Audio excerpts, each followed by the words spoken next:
यहाँ पर साबूदाना बन के तैयार हो गया है। अब मैं इसको प्लेट में निकाल लूँगी दोनों बच्चों के लिए, क्योंकि वो लोग जिद कर रहे थे, अरे बन गया साबूदाना तो मम्मी दो करके।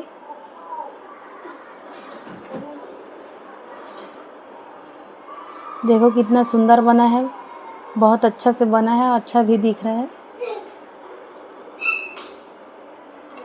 लो बाबू, कहाँ हो बेटा? देखो प्रखर भी तैयार हो गए खाने के लिए। वाह बाबू, थोड़ा गर्म है बेटा।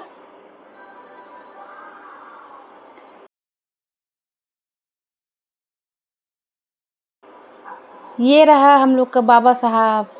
जय भीम।